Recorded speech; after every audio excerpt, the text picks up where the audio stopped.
A 23-minute drive to the Swan Valley in winter is the perfect excuse to indulge in a more sophisticated wine sampling experience. Right here on the doorstep of the Perth CBD, you can explore Australia's only fortified wine trail. Think luscious, rich liqueurs that are really great in this kind of weather, right through to Shiraz, Verdelho and aged tawny wines. James Talianich is probably the best known and biggest producer of fortified wines in the valley. He had a hand in creating this trail, so let's start with his winery.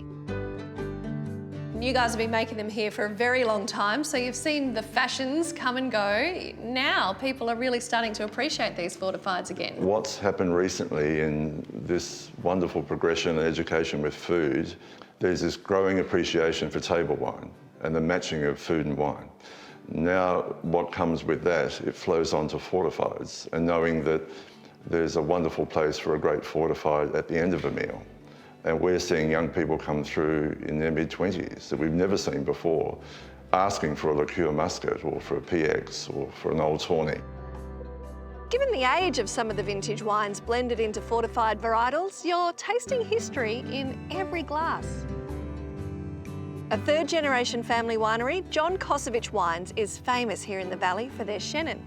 Pay a visit and you'll also tap into this winemaker's rich, sticky liqueurs and fortified wines, made from base material dating back 40 years.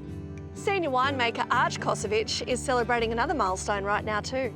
I hear it's 100 years in here for you guys. Yeah, that's right. And we're in the original cellar here that my grandfather hand dug back in the year 1922. It has a wow factor. People love coming here. They love the experience and the atmosphere. All right, I'm thirsty, I reckon. Would you like to come and have a look at some of our wines? I think it's a great idea. Okay, great.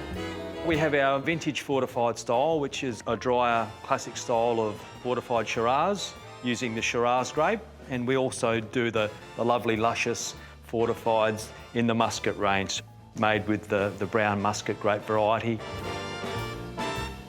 Next stop on our tasting of this wine trail is the West Australian winery, whose Swan Valley home has become synonymous with wine in Perth. Tell me, how far back does the Baystock wine go that's inside what we're drinking now? Late 40s, early 50s, we believe. So the original plantings of Pedro Ximenez, which is the base wine with this fortified, was planted just the other side of this building where the concert area is. And over a period of time, we've introduced fresher, younger material, but our average age, I guess, of the base would be around 25 years now. I think the ideal match is cheese and dried fruit with fortified. So we've got three choices of cheese on our plate here, and I think the cheddar and the brie match it superbly. Cheers to that. Yeah, cheers. There are 30 wineries on the fortified wine trail alone, meaning you can pick and choose and do a different little tour for yourself every single time you come. Now, don't know if you noticed, my lift has arrived, so better take off.